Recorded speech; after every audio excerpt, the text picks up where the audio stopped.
is great.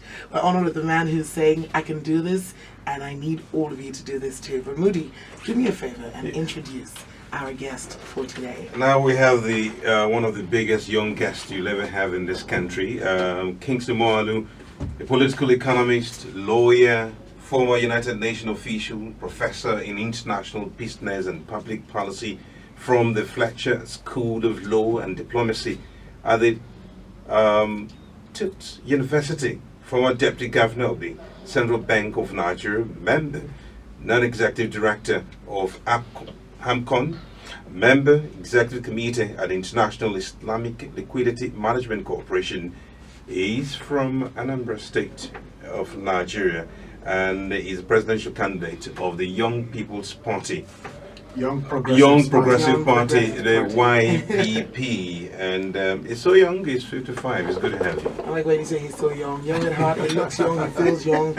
It is amazing. He's too cool for school. That's what I would say. Oh, you're very welcome, sir, to Classic FM. Thank you. Great to be here. He called you Kingsley Moghalu. We must apologize, sir. What's wrong with Professor Kingsley Moghalu. We have to get it right.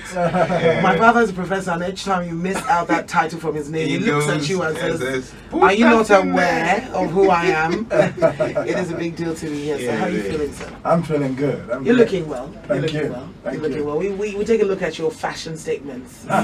Most times on social media, we've seen you wear Tims and shorts and nice looking shirts, and I mean, well done, sir. That's what I say. You're keeping it nice. You're keeping it young. You're keeping it, vibrant. What can I say? Yeah. It looks like the representation of the young, isn't it? Yes. I try to dress neatly. Helps me feel good. Yes. Yeah. Fantastic. First question. Like somebody said, your dress announces your dress. That's the truth. Absolutely. We have a personal question for you, sir. Yes. Would this be your first radio station in Abuja you're on? Actually, no. Oh, they beat us to it. I wish it was. Oh, yeah, they beat us to it. Because this is really very lovely atmosphere, great people, great studio, great station. We appreciate that. Yeah. We appreciate that. We can take a walk right now with your early years. We can take a walk with a central bank. But you know what? We're going to hit it live up on the questions, on the nails right here. You are a presidential candidate. Why? The very first question everybody's wondering, why are you doing this? Well, somebody said, looked at me up and down and said, you, fine man like you, you're running for president. What's wrong? And I just laughed. Right. What's wrong is that, the situation in our country is too bad to ignore. Right. The poverty really is getting to me, and I'm fed up, I'm sick and tired. Of the failure of leadership in this country, and I'm sick and tired of being sick and tired. So I decided that my personal success and my own comfort doesn't mean much when we live in a society when there's so many poor people. We are now the poverty capital of the world. The highest numbers of people living in extreme poverty of any country. And I just feel that God has blessed me with so much experience. God has blessed me with knowledge. God has blessed me with opportunity. And I'd like to work not on behalf of myself anymore, but to serve the people of Nigeria in a way and at a place where we can make a fundamental difference and take our country into the 21st century rather than leave all these recycled old politicians to keep recycling poverty every 4 years. That's why I'm running for president. You use the word politicians, and most people use economists when it comes to you, sir. Yes. Would you say you are a politician today? I'm a leader. You're a leader. And I'm in politics, seeking for an opportunity for leadership. So you put the blame squarely on the politicians of you. The blame is nowhere else. Okay. We'll take a look at your 2009 to 2014, your non-controversial time as the Deputy Governor of Central Bank. Take us a few steps into that and how that was and how it's affecting you today. Well, let me say very clearly and very honestly that one of the reasons I'm running for president is because what we achieved in the central bank with the reforms we did in the financial sector and the economy, we brought inflation down from double digits into 8%. That's right. By the time we left in 2014, we made sure that no bank failed after the global financial crisis. No depositor lost a kobo in Nigeria. Absolutely. And I was in charge of implementing those reforms when Lamido Sanusi was the governor of the bank. That experience of success and massive institutional reform and impact makes me know that if I have the opportunity to be president on a much bigger scale and canvas, we can actually transform this country. It's not rocket science. Some people say, Moghalu, when you talk, it looks so easy to do these things. Yes. I'm not saying it's easy, but I'm also saying it's not rocket science. Right. The reason It can be done, and we have to believe that we can do it. You know, and nobody does it alone. It's with the people of Nigeria. We all do it together. Right. Now, I came to the central bank by accident. One politician, El Rufai, wrote a book called The Accidental Public Servant. I might write mine called The Accidental Central Bank. And I remember that I was at a dinner in the World Economic Forum in Cape Town in South Africa. Right. And at that dinner was also Sanusi Lamido Sanusi. Right. And he had just been appointed the governor of the Central Bank of Nigeria. I, at this time, after spending 17 years working for the United Nations, I was running my own business in Switzerland as a consultancy, the Sogato Strategies consulting firm, focusing on risk management and global strategy. So at this dinner, the World Economic Forum was Sanusi, there was Okonjo-Iweala, Ngozi Okonjo-Iweala, there was Kofi Annan, my old boss and mentor. So we were all there, and I was sitting at a dinner table with Sanusi, my wife and I. And I said, congratulations, Lamido, on your appointment as the governor of the central bank. I run a global risk management consultancy, and I'm glad that you are also a risk manager. Nigeria's financial sector needs serious risk management. Right. So here is my brochure of my company. And if you need consultancy services, we're happy to help you. Right. Throughout this dinner, Lamido Sanusi spent all his time reading my brochure. Amazing. And my wife kicked me under the table and said, our friend is not socializing, he's just reading your propaganda. And I said, well, allow the man now, maybe business will come. Right. After some time, he closed it and said, you know, Kingsley, I have a better idea. I said, amazing. Oh, really? He says, would you like to be deputy governor of the central bank? Wow. I looked at him, I'm like, what? My first response was no. Oh no, really? Yes, because I had spent a long time in the UN. Right. And I was now running my own firm in Geneva. Right. And I was making some money. I was making decent money. And I loved my freedom. So the idea of going back into public service again, 9 to 5, answering people's stuff, you know. Right. So he said, no, don't be too quick to say no. Sleep on it. Tomorrow, let's talk again. Let's have lunch tomorrow.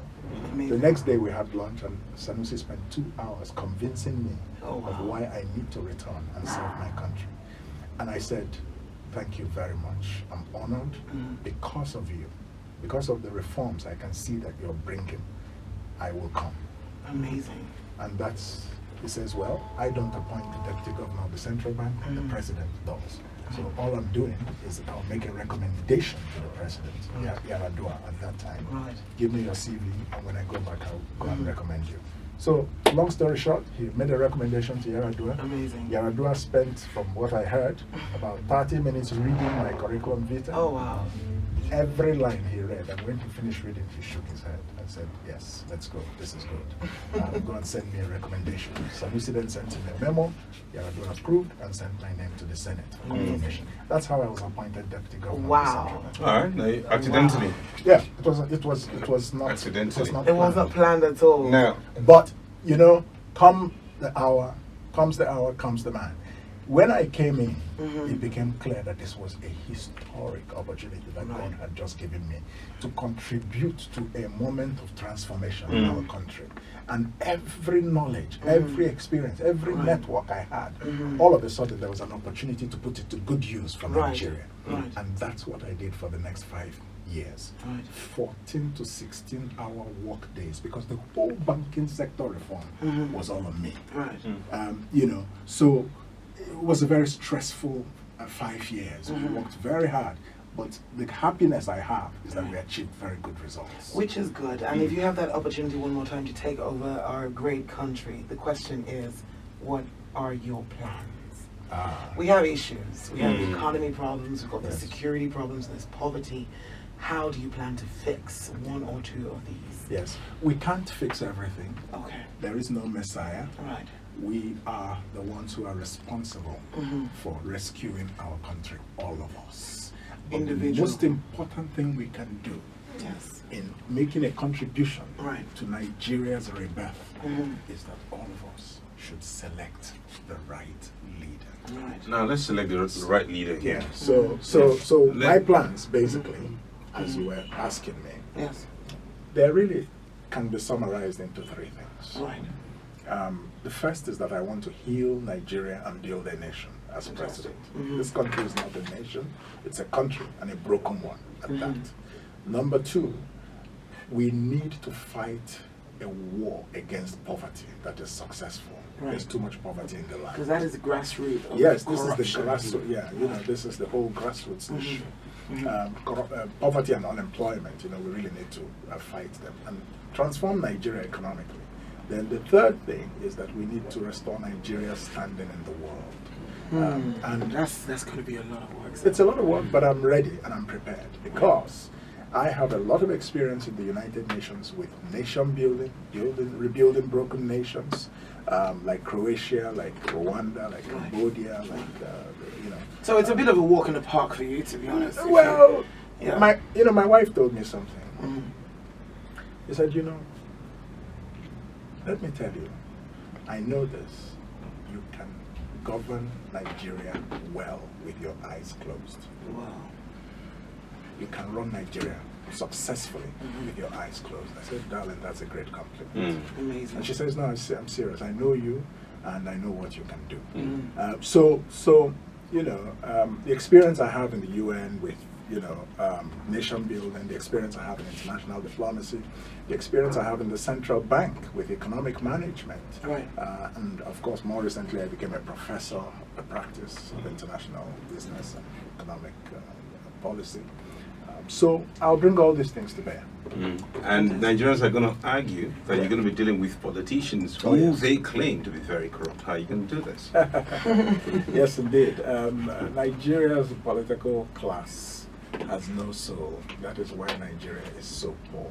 But the problem is that our citizens keep bringing back those politicians who are their biggest enemies.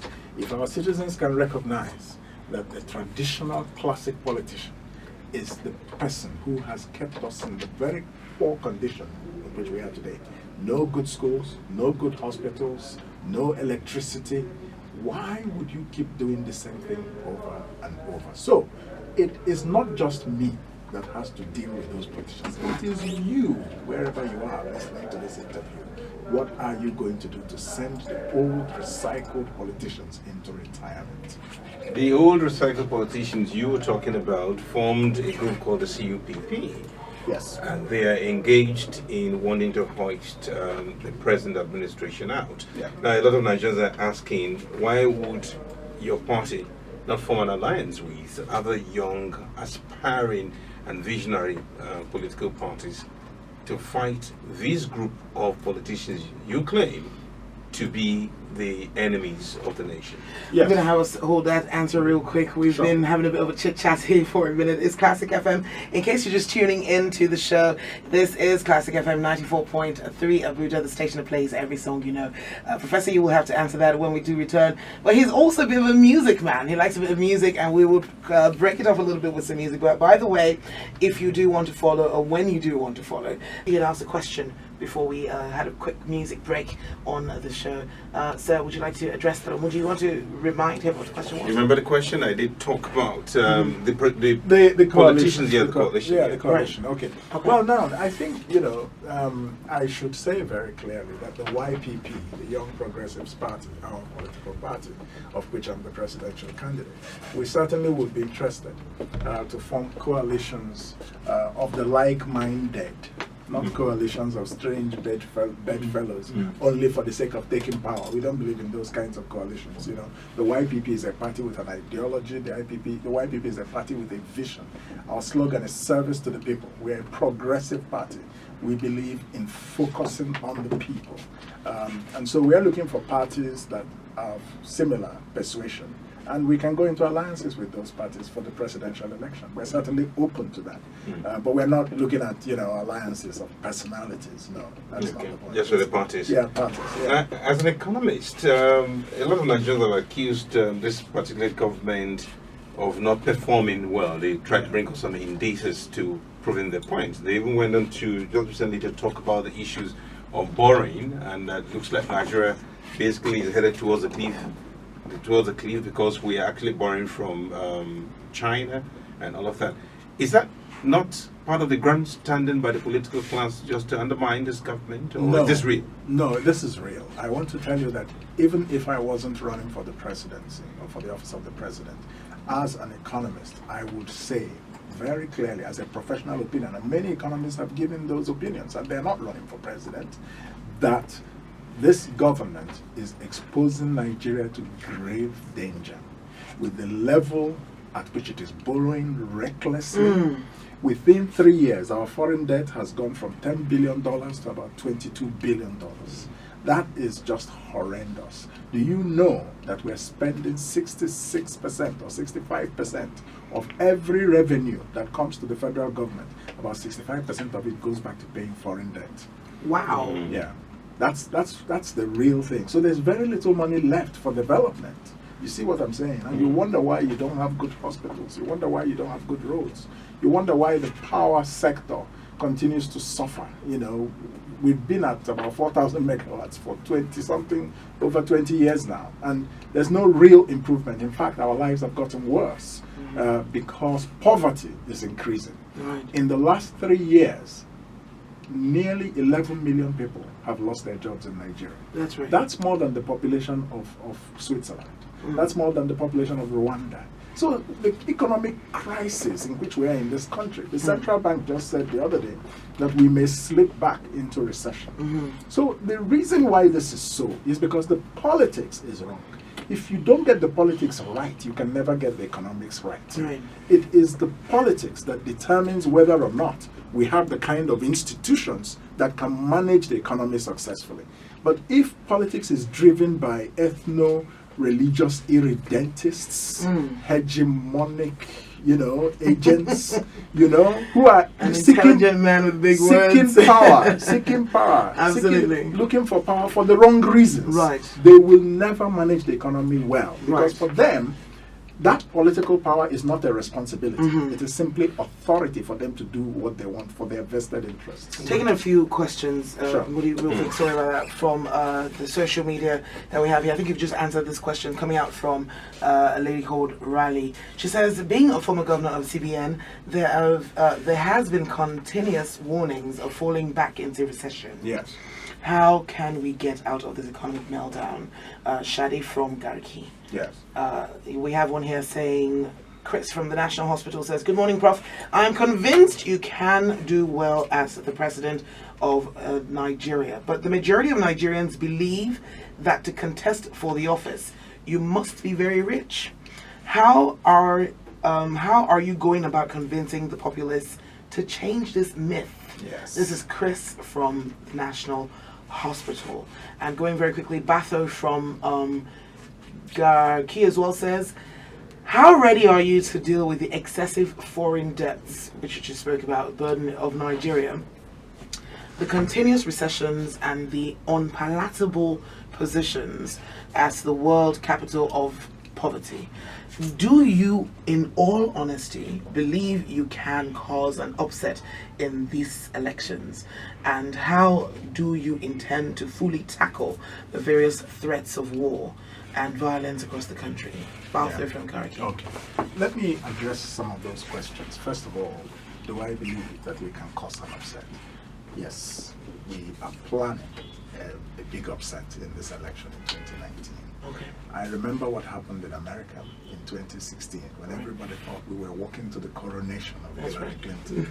And when we woke up the next morning and Trump was president. Right. This is what will happen in 2019. We are walking towards... I feel the need to say amen because we're tired of the recycled politicians. Exactly. Right. We're walking towards it because we're going down to the grassroots and talking to Nigerians. Don't mind you're seeing me here on Classic FM. I'm walking in the villages across this country. Right. Our people, our team, the YPP team, we've found out we have a structure across the country. We have a structure across the 36 states, going down to all the 774 local government areas. And we are talking to people, and people are tired. The politicians have a shock coming. Because they are the last ones to know, and they're the only ones who don't know that they will lose in 2019. So we are working with the people, and it is the support of the people that will create this upset. So it can't. I myself cannot create an upset. It is if you are tired enough of the nonsense, then say to yourself, "It is time.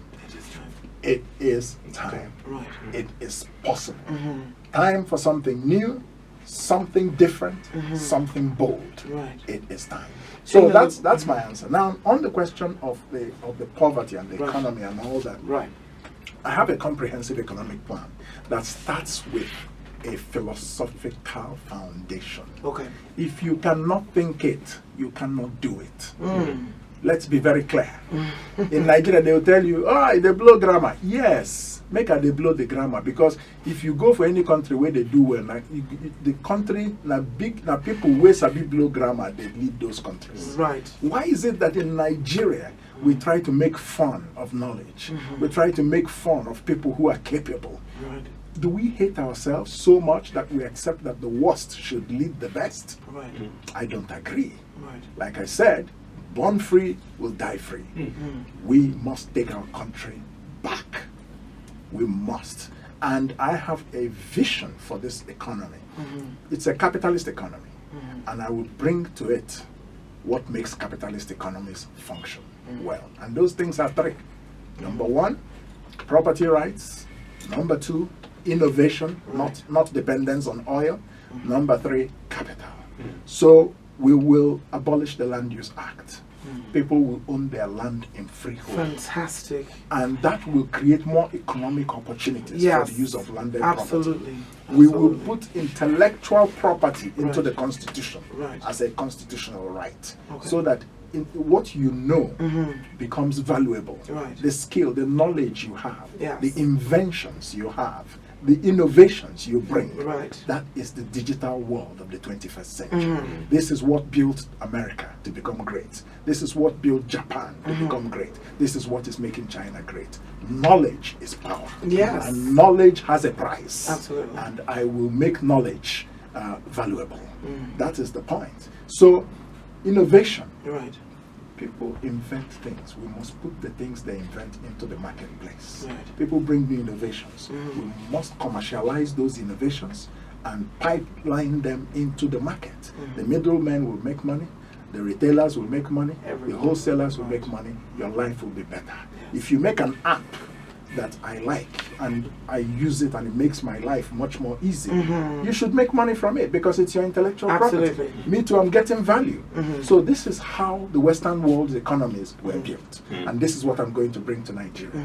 Number three, capital. We are practicing capitalism without capital.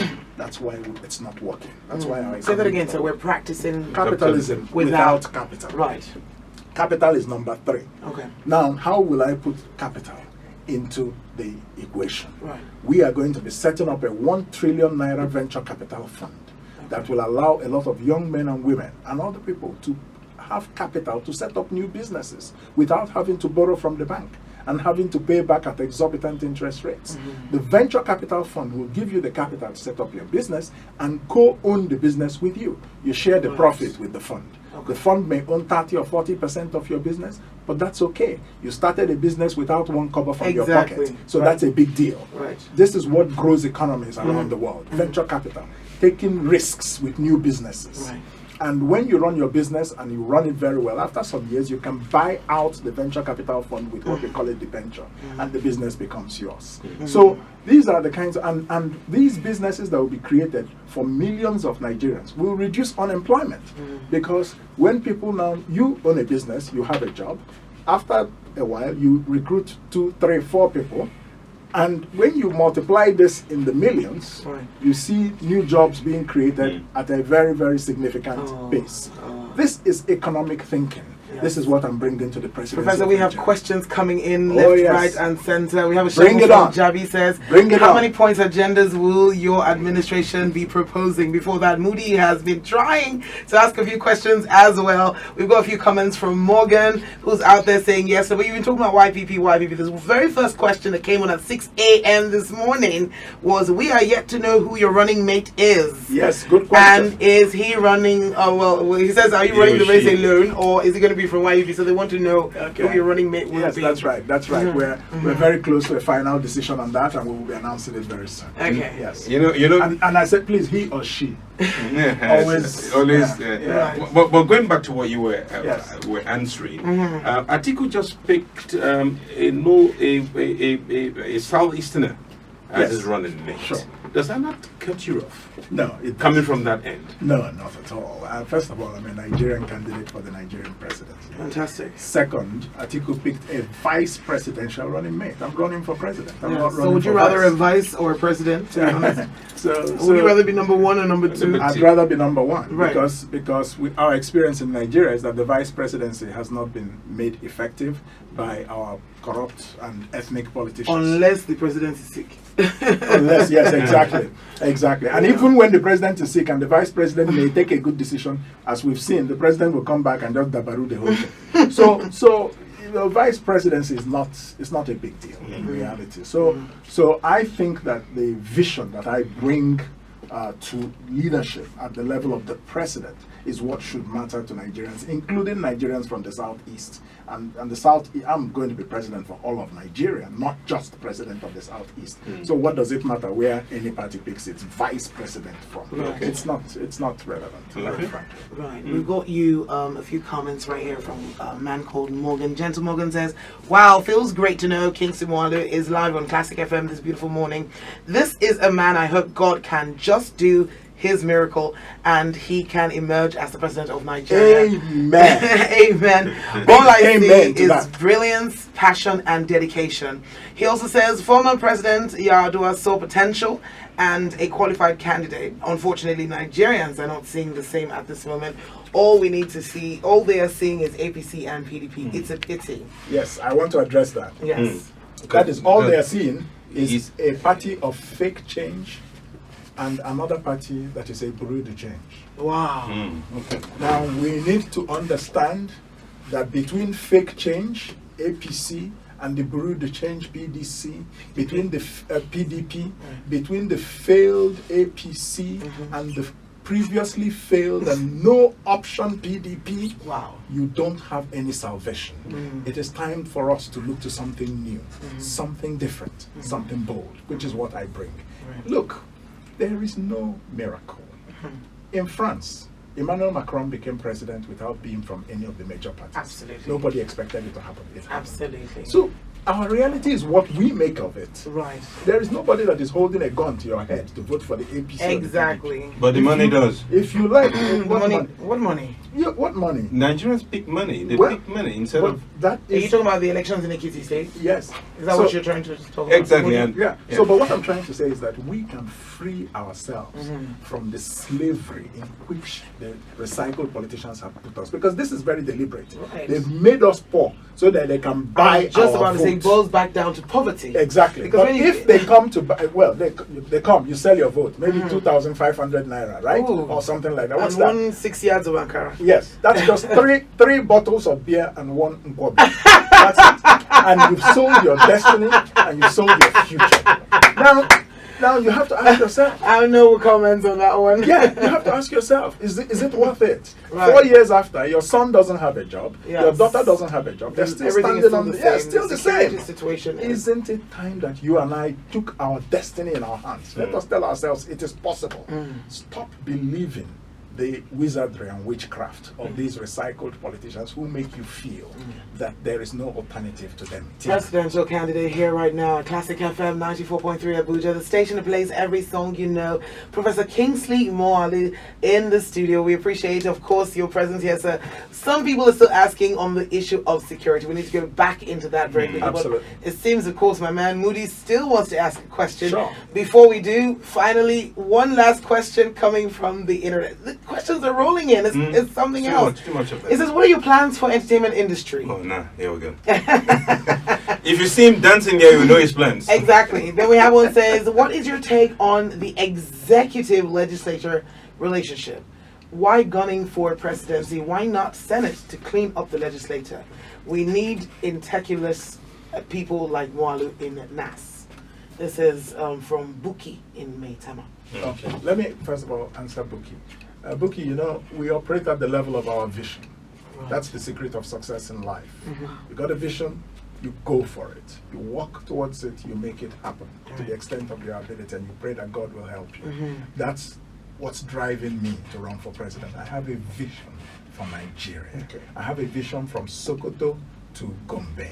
I have a vision from Benin to Owerri. I have a vision from Port Harcourt to Akure. So once my vision is operating at that level, Yes. and it is backed up by leadership experience at the highest levels in the world, in the United Nations, in the economy of Nigeria, and as a professor at one of the world's most prestigious universities, once you have experience to back up that vision, why not go for where you will perform best? The Senate is very important, but all of us can't be senators. Right. So for those who are interested in that, that's fine. But I believe that the vision I have for Nigeria can best be realized through the authority, the executive authority of the office of the president. Fantastic. So that's why I'm running for president, not senator or governor Right. or anything else. There was another question. Yes, the entertainment industry. Oh, the entertainment industry. That's right. Actually, I have some very interesting plans for the entertainment industry.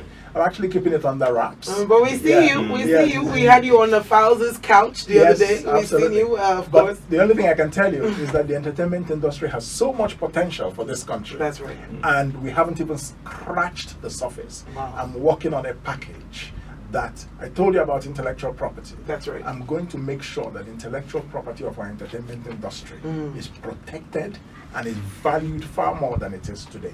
We're going to reorganize that industry and give it state backing at a level that has not been seen before. I'll be announcing some specific proposals. So we're looking forward to that. When the campaigns Start. or very close to that. Okay. Yeah. We are looking forward to that, absolutely. Moody, you want to throw up a question before we take a quick break? There's the question of, you can throw away the baby and the bathwater. Sure. Experience, they say, in this country makes a whole lot of things happen. Now, Obasanjo recently had his reconciliation with Atiku Abubakar, whom he had sworn never to forgive. Yes. And God will punish him if he forgives Atiku. That is not even the news. The news here is the fact that there was a presence. First of all, let me say that, Olusegun Obasanjo is an elder statesman and somebody I respect a lot. I myself visited him before I declared that I would be running for president. I visited a number of former heads of states of Nigeria and a number of other important stakeholders in the Nigerian project. So, but I must say that his reconciliation with Atiku is a matter that we should treat as a personal matter between the two of them. They made it national. Well, it's on the newspapers because they are both important people. I mean, one is a former president, one is a former vice president. So it's not unusual. The important thing is that Nigerian citizens will elect the president in 2019. Oh, yes. The Nigerian president will not be elected in Abeokuta. So let's just understand that. And then the clergymen that were there, they have all explained themselves, Father Kuka, Sheikh Gumi, Bishop Oyedepo, and they've all explained that they were there to play roles in facilitating a personal reconciliation between two important people who have had a long-standing quarrel that was in the public domain. So we'll have to take it at that. We'll have to take their explanation for it. That is why they were there. They were invited, they came, they did their thing. The press covered them. As far as I'm concerned, I'm focused on the people of Nigeria. And I'm not focused on those gatherings. Those are not the issue. It is what the people of Nigeria think that will happen in 2019. I respect Nigerian citizens, and I respect their right and their power to elect a different kind of president come 2019. That's what we should be focused on. Professor Kingsley Moghalu here, right here, Classic FM 94.3 Abuja, the station that plays every song you know. We are live on Instagram with the videos and of course the interviews right now. So if you of course want to throw in a few questions or comments, as a matter of fact, we'll keep them to comments because we have a lot of questions, but we're going to focus when we return solely on the security of our country, which of course makes a lot of people afraid, the people running out of our country, moving to Canada and the likes.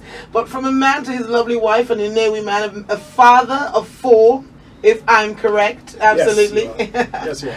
He's got this one going out to his whole family. It's Whitney Houston. He chose this one actually. I'll Always Love You. Nice, easy, slow. It's 5 minutes gone past the hour. This is the Classic Morning Show. My name is Matilda Duncan. My name is Mudiaga, Asagba. Don't forget, it's Twitter, Instagram, and Facebook. It's Classic FM. You can actually still download the app and listen to us everywhere you go.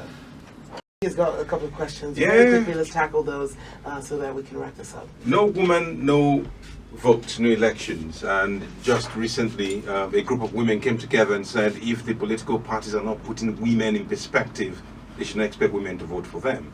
Atiku Abubakar just came up just now with a 60-40 package. It's all on gender equality.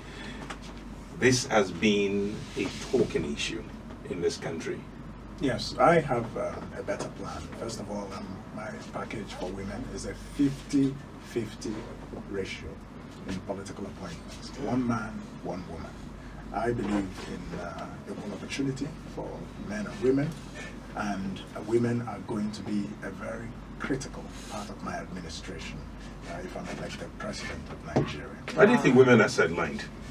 I think it's because of historical and cultural prejudices.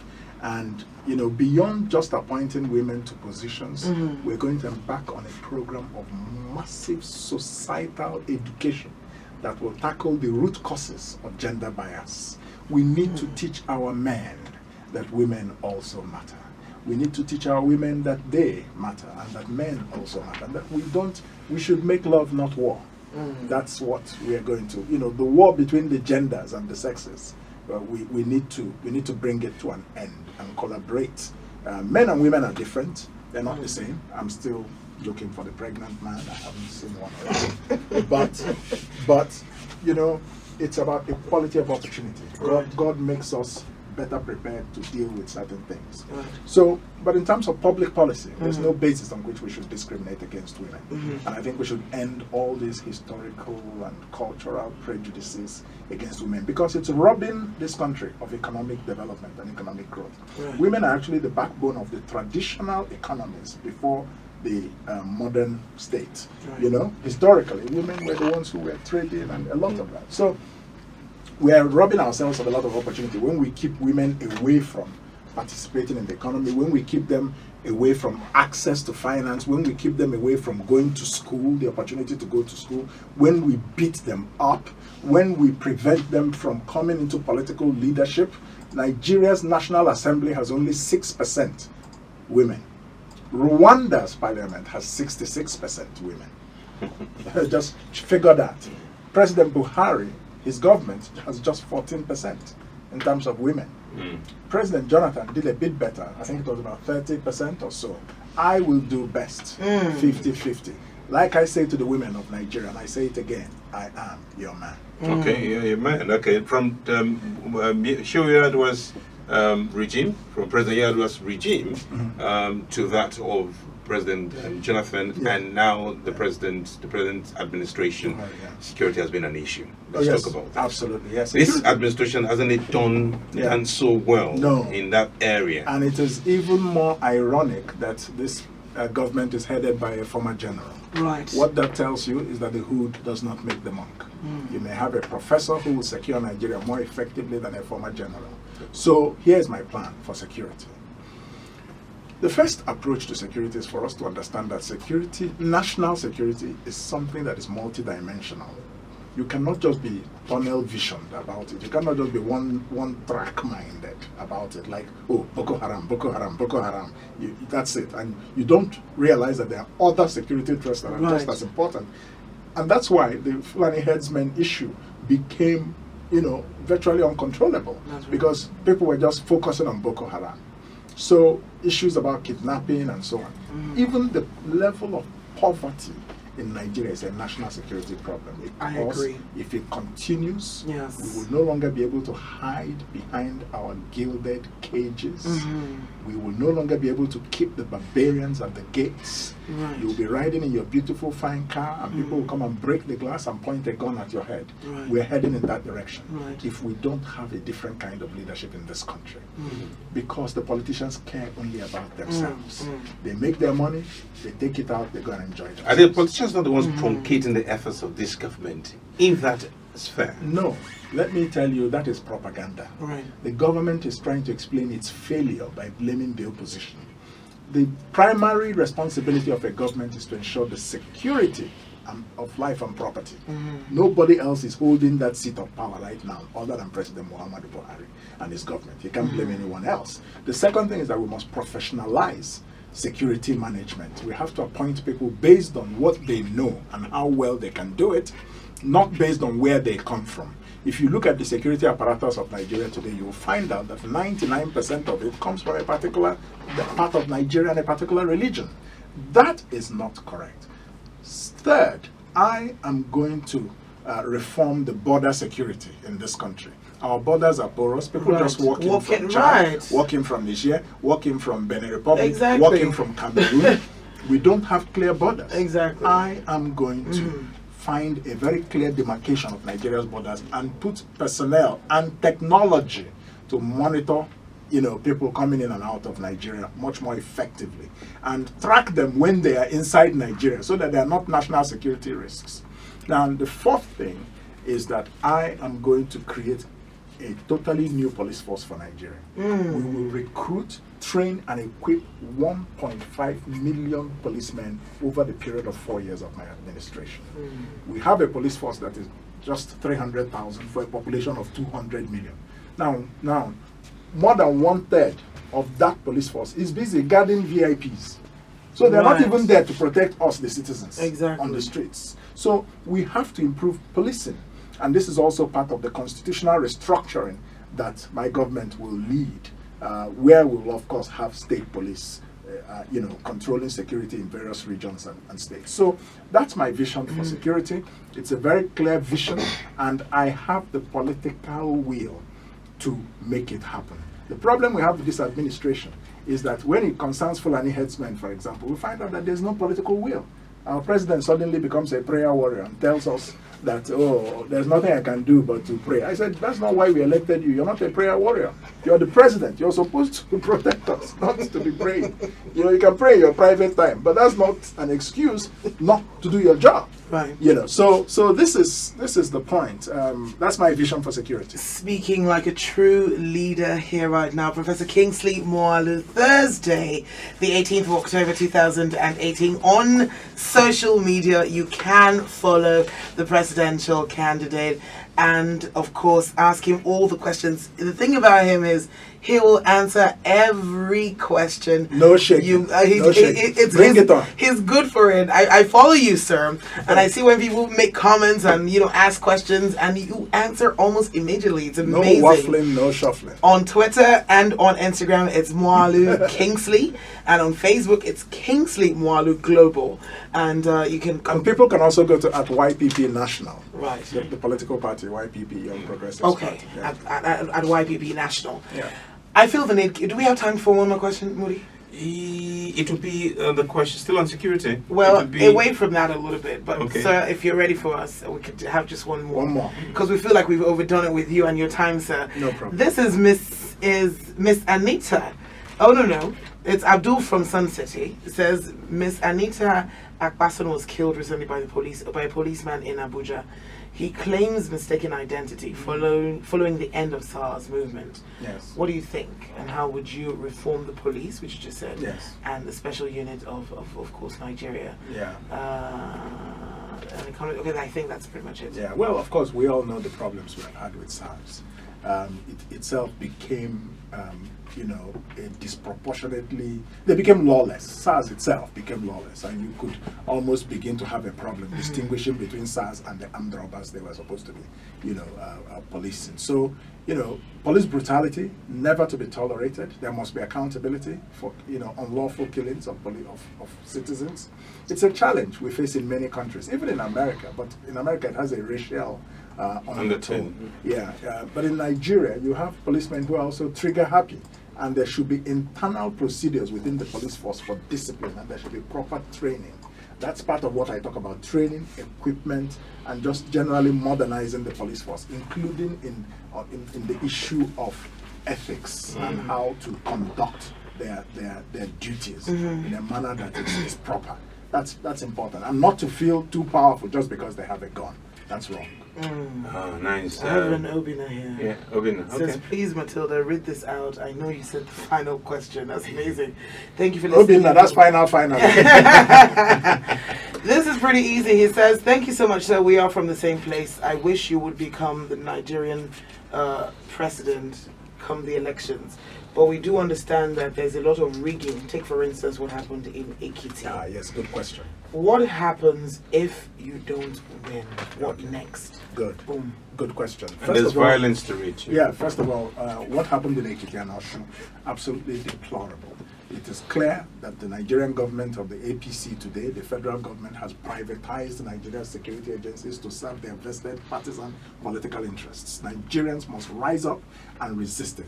We must be a nation under the rule of law, because the separation of powers and the responsibility of government is so that we can have a government of laws and not of men. Number two, what happened in Ekiti and Osun, they will not be able actually to do it in the presidential election. Nigeria has 36 states and a federal capital territory. In Ekiti, they put 30,000 policemen in just one small state. Well, let me see how they will put 30,000 policemen in every state of Nigeria across 36 or 37 geographies. Right. So there's going to be some difference. And people are becoming more conscious. We as citizens must protect our votes. We, as a political party, the YPP, and other political parties contesting this election, I know that many people have it in mind. How are we going to protect our votes? Don't be dissuaded. Don't be discouraged. When people vote, when the voter turnout is very high, it is very difficult to rig elections. So if 60 million of the 84 million registered voters come out and vote, no Jupiter can rig any election, because people are speaking, and they're speaking in one direction, hopefully. So that's it. Violence, we hope that there will be no violence. Right. We have also international monitors, very observant about this whole thing and focused on it as well. So, but I think Nigerians should tighten their belt and know that the people in power today are desperate to stay in power. Exactly. Let us not assume that they will necessarily be gentlemen. Right. Jonathan was voted out. He made a concession call. Right. In 2019, Buhari will be voted out. And I believe God, and I'm asking Nigerians for that vote to be for me. And if it is, and when it is, I expect President Buhari's concession phone call. There is a small request just To before wrap you this go, up, yes. to wrap it up. Sure. The Newe man, please.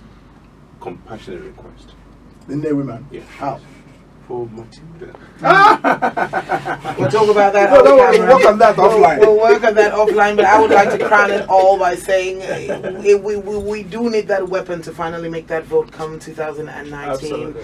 Benway just recorded over 400,000 people who had not collected their PVCs. Yes.